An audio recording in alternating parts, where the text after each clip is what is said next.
আমরা এসেছি গণভোটে, আপনারা হা বলেছিলেন। এদেশের 70% মানুষ হা বলেছে। হা বলার মাধ্যমে তারা জানিয়ে দিয়েছে অতীতের পচা রাজনীতি এবং শাসন ব্যবস্থা আমরা আর চাই না। আমরা পরিবর্তন চাই, নতুন শাসন ব্যবস্থা চাই, নতুন বাংলাদেশ গড়তে চাই। আফসোস, বর্তমান সরকারি দল তারা বলেছিলেন অধিকাংশ জনগণ যদি গণভোটে হায়ের পক্ষে রায় দেয় তাহলে আমরা গণভোটের প্রত্যেকটি দাবি অক্ষরে অক্ষরে বাস্তবায়ন করব। আমরাও বলেছি, তারাও বলেছেন গণভোটে হা বলুন, আমরাও বলেছি গণভোটে হা বলুন। কিন্তু হা যখন বিজয়ী হলো, যেভাবেই হোক মেকানিজম করে তারা যখন ক্ষমতায় চলে গেলেন তখন হাটা তারা ভুলে গেলেন। এখন বলতে বলতে এসে তারা বলতেছেন আমরা কখনো সংস্কারের কথা বলি নাই। না না বন্ধুরা, আপনারা সত্য বলছেন না, আপনারা মিথ্যা বলছেন। কারণ আপনাদের 31 দফা সংস্কারের দাবির প্রথম দফাই হচ্ছে সংস্কার। এখন বলেন যে সংস্কার কি জিনিস বুঝি না। আসেন আমরা সংবিধান সংশোধন কমিটি করি। আমাদের সংসদের ভিতরে আপনারা দেখবেন মাঝে মাঝে একজন অবৈতনিক শিক্ষক তিনি আমাদেরকে সবক দেন, এইটা সংবিধান, ওইটা সংবিধান, এইটা ধারা, ওইটা ধারা। আমি জিজ্ঞেস করতে চাই, সংবিধান এবং কার্যপ্রণালী বিধির কোথায় আছে? সংসদে আপনি একটা সংবিধান সংশোধন কমিটি করতে পারবেন, মেহেরবানি করে তা দেখিয়ে দেন। আমরা যখন তার প্রতিবাদ করেছি, এখন শুনলাম সংসদের ভিতরেই তারা আওয়াজ দিয়ে সংবিধান সংশোধন কমিটি গঠন করলেন। আমরা এটাকে ঘৃণা করে প্রত্যাখ্যান করেছি। এখন নাকি তারা এটার নাম পাল্টাইয়া নতুনভাবে এটার আকিকা করতেছেন নতুন নামে। তারা এখন বলতেছেন বিশেষ কমিটি। জনগণের সাথে আর কত ছলচাতুরি করবেন, আর কত দুকাবাজি করবেন? সংসদের ভিতরের কথাগুলো আজকে আর সংসদের হাউসে নাই, এটা দুনিয়ার সর্বত্র চলে গিয়েছে।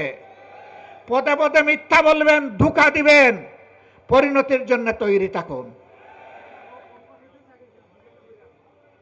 2006 সাল থেকে শুরু করে 24 সাল পর্যন্ত টানা 19টি বছর এদেশের মানুষ রক্ত দিয়েছে, জীবন দিয়েছে, আয়নাগরের সঙ্গী হয়েছে।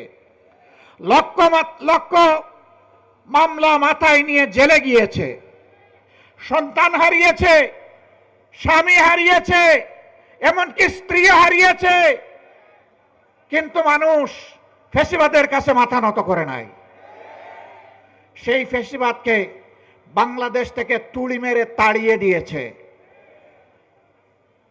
আপনারা হাজার চেষ্টা করলে ওই ফ্যাসিবাদী আওয়ামী লীগ হতে পারবেন না। আপনারা ডামি ফ্যাসিবাদ হতে পারবেন। আসল ফ্যাসিবাদকেই জনগণ পাত্তা দেয় নাই, ডামি ফ্যাসিবাদ আবার কিসের?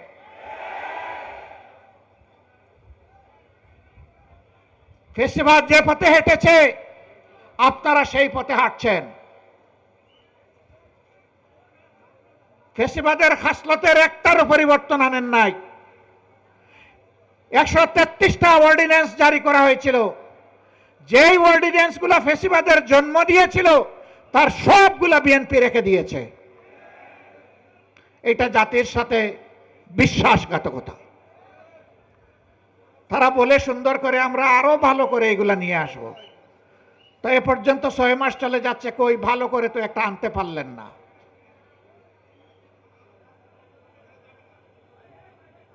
আমরা বুঝতে পারছি জনগণকে ধোঁকা দেওয়ার জন্য আরেকটা অপকৌশলের আশ্রয় তারা নিতে পারেন।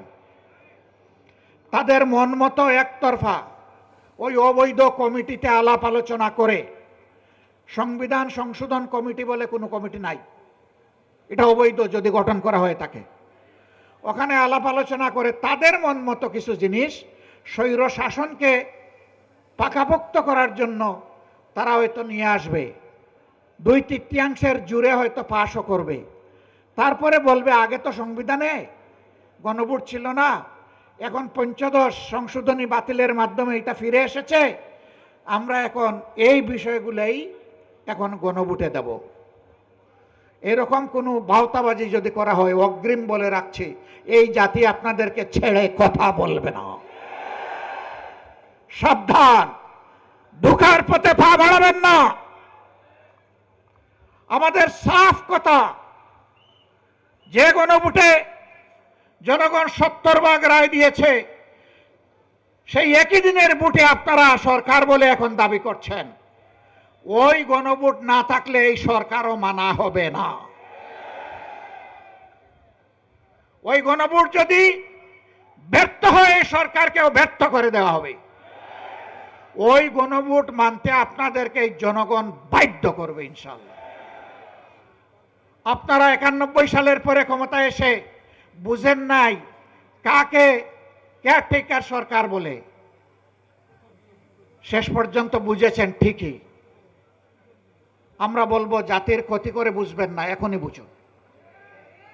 আমরা রাজপথে এইভাবে থাকতে চাই না। আমরা সবাই মিলে দেশ গড়ার কাজে অংশগ্রহণ করতে চাই। কিন্তু আপনারা যেভাবে ধাক্কায় ধাক্কায় আমাদেরকে রাজপথের দিকে দিচ্ছেন, রাজপথ জ্বলে উঠলে সেই আগুনে অনেক কিছু পুড়ে ছারখার হয়ে যাবে। 24-এর একটা চমৎকার স্লোগান ছিল আমাদের সন্তানদের, লেগেছে রে লেগেছে, রক্তে আগুন লেগেছে, রক্তে আগুন ধরাবেন না। এই প্রজন্মের আর পরীক্ষা নেবেন না। এরা পরীক্ষিত, এরা বিজয়ী, এরা বীর। এই জুলাইকেও ধামা চাপা দেওয়ার জন্য কত কসরত, এইটা ওইটা। 71 সাল অবশ্যই এটি আমাদের গর্বের, এটি আমাদের ইতিহাসের সোনালী অংশ।